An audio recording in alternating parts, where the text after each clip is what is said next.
Welcome back to the channel. As promised, I said I was going to do a 1-month review on this Grizzly G0899 table saw. I do have a video of my unboxing, assembly, and first impressions, so I'm going to try not to repeat myself for the things I said in that video, but if you haven't seen that one, go check it out. I'll leave a link in the description, and you can watch that either before or after this video. I've had a chance to use this saw for about 4 weeks now, and I'm going to go over things I like about the saw, things I dislike about the saw, and whether I recommend you purchasing the saw. And something I did learn about one of my other tools, I'm going to share with that during this video as well. Grizzly is a US-based company out of Washington. What's nice about them is they are a direct-to-consumer company, which means you can go right on their website, look at their items, and purchase them. You don't need a retailer or a third party to go through as you do with SawStop, Laguna. I think Harvey you can buy directly from their website, but most of the other ones like Powermatic and the other big companies, you have to go through a third party. Even though Grizzly is an American company, their products are made overseas. Now, what's nice about this saw and some of their other better quality ones, they're made in Taiwan, not mainland China. So the fit and finish and the castings are definitely better quality. A lot of the big players like the Powermatics and the other larger companies, they also have their castings done out of Taiwan. If you go with the smaller, cheaper ones, like the cheaper I think jointers and things like that, a lot of that is done in mainland China. So you're going to wind up, I'll call it the Harbor Freight quality of things, where this is definitely better quality being made in Taiwan. So this saw, the G0899, is a full cabinet saw. It's an entry-level cabinet saw, which means its price point is lower than some of the other major ones. But it's the upgrade from a contractor saw, which usually has the open base. This is a full steel cabinet. It has a 2-horsepower motor. This one is wired for 115 volts, which means that the plug can be plugged into your standard 20-amp receptacle that's in your shop or garage. The only thing that you will find is the plug does come with the vertical and horizontal plug, so you have to make sure your 20-amp receptacle in your shop has that newer style of plug in it. The saw can be wired for 230 volts. I will get into that later in the video, but you do have that option. I don't know if you can get that directly from the factory or if that's something you have to do yourself, but again, I'll cover that later in the video. So this saw, it's 2 horsepower. It has 2 full cast iron extension wings. It has cast iron trunnions that are bolted to the actual cabinet, which is indicative of a cabinet saw. It makes turning the motor on and off a lot smoother and limits vibrations within the table. The table itself with the wings is 27 inches long, I guess, and 40 inches wide. That's what it says on the factory.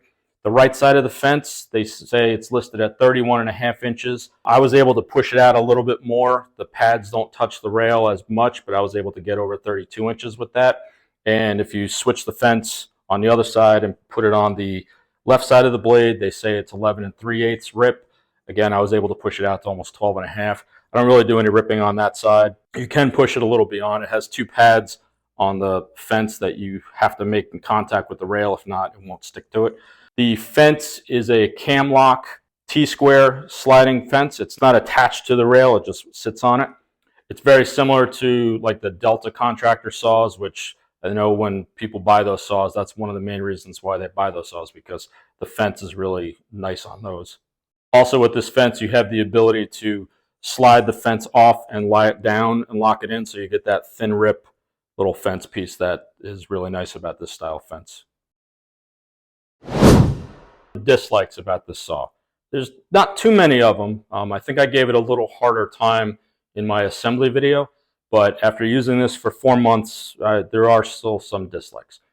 The throat plate. 4 weeks later, it's still not any better. I did reach out to Grizzly, as I said in the last video. It was a help desk ticket, so I didn't actually deal with somebody on the phone. They advised me of that little magnet that's on the front of it that has a set screw underneath it, and it wasn't high enough to touch the throat plate, and that's why it was rocking in the back. Well, the problem with that is the set screw is underneath it, and you can't get to it. So apparently it's a service thing that Grizzly or a technician who comes out and services your saws can only do it. You either have to tip the saw over or completely on its top in order to get to it. I'm not doing that with a 400-pound saw, so my plate is what it is. I haven't had too many problems. I think I got it as flat as I can. It does snag a tiny bit depending on what kind of cut you're making, depending on the size of the piece and where it sits on the table. But from what I've done, it hasn't really been too much of a problem. I did recommend to Grizzly, I'm like, why don't you just cut a line in the magnet so you can adjust it with a flathead screwdriver? And the guy was nice enough to say, yeah, we'll advise engineering. So if that changes, your boy did that. Other than that, throat plate's no better than what it was when I first got it. Number 2, dust collection.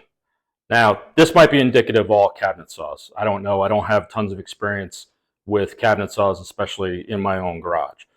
But this thing spits out so much dust. I don't know what to do. I mean, I used to have the job site saw for the DeWalt. I plugged my rigid shop vac into that thing, and other than eye protection, I was pretty good. I really didn't need a dust mask when I used that. It did a pretty decent job cutting the same things. I mean, I'm just cutting 8/4 on that thing, and it wasn't really a problem. This thing, the amount of dust that just comes up from the table, it's sickening. I don't know how to fix that. The shop vac I'm using, I know it's not powerful enough to do something like this, but it should be cutting down some of it, and I don't feel like it is. I did also try to put the blade guard on with the dust hose and connect that and everything too. It really didn't do much better of a job. So, but I'll get into the blade cover in a few minutes. But I feel like I have to sweep up after I use this thing for like 3 or 4 cuts every time. I'm always just standing in filth with the amount of dust. Again, maybe it's indicative of cabinet saws. I just experienced with this, that's one of my biggest problems is if you're kind of a neat freak about dust, you're going to have a problem unless you've got something much bigger. And I assume if you have this kind of price point for a saw in mind, you don't have an industrial sized dust collection in your garage. So that's something else to consider. You're probably going from a job site or contractor with a shop vac to this, and a shop vac's just not going to cut it. So speaking of the blade cover, the other thing I don't like about the saw, is the accessories that it comes with. I mean, I talked about it. It comes with a cheap plastic push stick that is an emergency trip waiting to happen. This blade cover is a monster. It's so big and bulky, and the dust collection port is here. I put it on once just to try the dust collection, and I actually felt less safe using this than I did with just using a standard push block. You can't see the work. It's gigantic. I know these are meant for certain type of requirements to keep you safe. I didn't feel safe using this at all. I will not be using this. I'm not recommending you use it or not use it, but I am not using this thing because I actually feel it's less safe.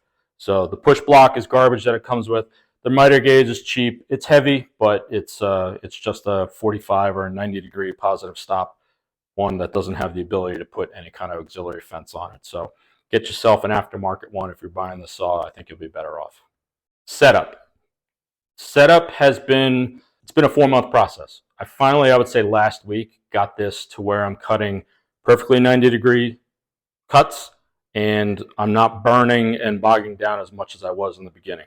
When I first started using this, when I put it together, I assumed it was pretty square and good to go. The burning that was on the walnut that I was using was crazy. I expected a little bit, but I swapped out blades. It really didn't matter. It was just a problem. Then I realized the fence wasn't square, the table wasn't square, and the blade wasn't square. So yes, I'm the one who put it together, but when you snap the parts in the way it should be, I expected there to be a little bit of cohesiveness where you could be able to make a cut. No, you're going to spend a lot of time tweaking this. However, once you get it tweaked, it's pretty good. It took me so much time to get this set up that I actually took a combination square like this and ran it across the table just to make sure the table was actually ground flat. What I found, so this is an Empire combination square that I got from Lowe's many years ago. When I ran it across the throat plate without the throat plate, it actually snagged on the other end. I was actually livid and ready to contact Grizzly to say your table's out of square. Then I grabbed an old combination square from like 1950s from my grandfather, dead flat. What I found out is the Empire square is actually not straight. So if you're doing precision work with this, chances are it's not correct. This is good for framing and construction, but if you're trying to do precision work, don't use this. Find something you know is trusted and square. This thing is, I don't know. By the way, Empire is owned by Milwaukee, so take that for what it's worth. All right, power and rewiring. So this is 115 volts. It's a 2 horsepower motor, and that's what you get. So whether you buy a SawStop, a Harvey, a Laguna, DeWalt, Rigid, whatever the saw you're going to buy, if it's 110, 115 volts, 1.5, 2 horsepower, that's what you're getting. Don't expect this thing to be a powerhouse. It does have the option to run on a 230 amp. It's only moving 2 wires and putting them in parallel or series, but I really didn't study it. But you're just moving 2 wires, connecting it, and then you're done. The other thing I don't like is if you're going to rewire it, you have to actually cut the head of the plug off and rewire a NEMA 6-20P, which you have to buy at the store. So cutting a perfectly good wire and redoing that, I don't know. I would like to see something like a dryer, like an electric dryer. You buy the plugs, they've got the little terminals at the end that you hook onto the dryer. I don't know. I think that would be neater. I think would be a better experience for the user rather than hacking a plug and going with that. All right, now that I've beat up on this thing for a little bit, let's talk about the good. And there's a lot of good about this saw. First of all, I will say this saw is extremely solid. Once you get it set up and in your place, it's not moving. It's stable. You turn it on, it's rock solid.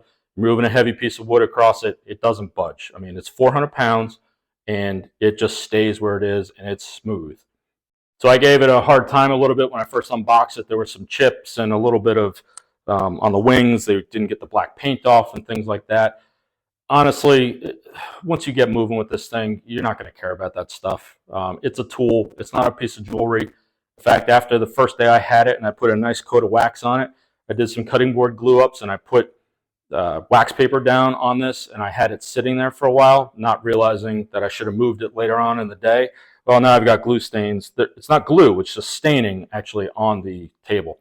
I don't really care anymore. It's a saw. So it's smooth, it's perfectly flat. I'm good with it. Number 2, going from a job site saw to a cabinet saw is a huge upgrade. You don't realize how big these tables actually can be. So my job site saw, I think I had about 3.5 inches in the front to where I hit the blade. This is a full 12 inches.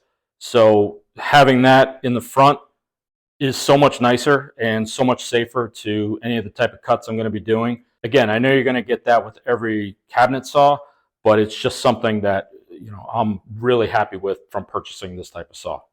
Before I was talking about weight and stability of this thing, it is a 400-pound saw. However, I bought I think it's called the Bear Crawl mobile base that's on Grizzly's website. It's like $250. This is on that. And the reason why is because I need to move around my shop because 1, it's so dusty, I got to be able to clean up after it. But 2, just in case I need to get a car in the garage in the winter or things like that, it moves very easily for a 400-pound saw. It doesn't have the extension wing table legs on it that some of the contractor saws do with the extended tables or even the cabinet saws. Those make it a pain in the neck to move things around. If you need something that's mobile but still rock solid and heavy, I mean, just throw the mobile base on this thing and you're good to go. The base from Grizzly is way better than some of the aftermarket ones. I mean, this thing is pretty solid. Like I said, it was about $250. I know you can get cheap ones for like $50, $100. I don't think that's going to hold for a saw like this. But the two in combination together, I can move this thing around all day, and it's really no problem.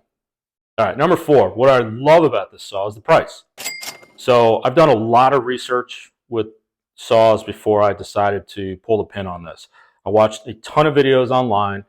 I kept staring at websites, doing as much research as I can. I mean, basically waiting for sales to happen just to see how prices go. And it was basically between a SawStop, a Laguna, a Harvey, and the Grizzly. Anything else was pretty much out of price range. And I really needed something to be 115 volt that I can put on a standard 220 amp plug. So Laguna was my first choice originally. Then Travis at Shop Nation has a really good, I think, a first and second review of the Laguna F2, I think it is, that he bought. It has a lot of things that kind of turn me off from it. I don't need to plug Travis from Shop Nation. He's got enough viewers on his own. But if you want to check out a really good review, if you're considering any of these saws, check out his. I'll put a link in the description. I didn't see too many reviews on this particular saw. SawStop, everybody's got them, especially the big guys. The problem is they all have the 230, 3, 4, 5 horsepower saw stops. Very few of them have contractor ones. I even looked at the battery operated Festool one. So really just trying to figure out what was best. The new DeWalt job site saw is actually pretty decent. You can now put a dado stack on it. The one I had is about 15 years old. You can't do that. It's got a little bigger of a table. I might have a little more power. I mean, you're talking $500, $600 for those. So Harvey was another one that I was really interested in. One thing I found out right before I bought this, well, first of all, it's $700 more for the same horsepower motor. The right extension wing on the Harvey is laminate. So you don't have full cast iron all the way across. Now, does that mean anything? I don't know. But I like having a full cast iron table that's 40 inches by 27. So to me, if you're going to laminate a top on something like this, you seem to be cheaping out. Maybe they had to do that to cut down some cost. Their miter gauge, obviously, is fantastic. Their fence is fantastic, and it's got the micro adjustments on it, things. So you're going to get a little better features with the Harvey, but you're going to get the same power. And again, you get a laminate right extension. Saw stop, you're only getting a contractor saw for $2,000. It was $1,999, I think, last I looked. And again, that's the open box, cheap A-frame, or whatever you call it, trapezoid stand that tools go on. So you're getting that. I mean, you are getting the safety with the saw stop, so I can't complain about that. But, you know, for features that you get, it's no more powerful, and it's got no more better quality or features than anything else. Number 5, things that I really like about this is the company itself. I've talked about it in the past. It's a direct-to-consumer company. From when I clicked purchase on this, it was delivered in 3 days. So I got a phone call from the shipping company in like a day or two, and they just gave me a time frame when they were going to show up, and they dropped it off. I mean, I paid for the liftgate service because I wasn't able to get it off the truck themselves. You could probably tip a guy, and you say no to liftgate, and you probably tip him. He'd do it anyway. But it was like 20 bucks more. Doesn't really matter. But it came in 3 days, and I put it together in 2 hours, 3 hours maybe, and I was up and running. So the other saws and sites, I don't know what their time frame is for those, but it is nice having direct to consumer where the minute you buy it, it shows up in a couple of days. All right, so something else I like about the saw, which might seem weird, is the stop button. So a lot of the saws that are contractors have that hinge stop button. This is a giant button you just slap. It's just straight in and out. When you turn it on by pulling it out, and you slap it, and it goes in. I just like being able to stop the saw like that. I know you can with some of the others. They're meant a little more for your leg and things, but it's just very comfortable, and it's very intuitive for where it is to be able to just slap the stop button. Again, they all come with them, but this one I actually really like. It's not something I even think about. It's just intuitive to be right there, and it works really well. Final review. Would I recommend this saw?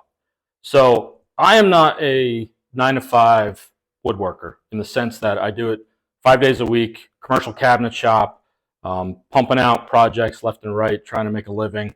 Yeah, I am trying to make a living doing this, but it's not my day-to-day 9-to-5. I do probably use the saw at least once a week, and I use it for a while I'm using it. It's great value for its dollar.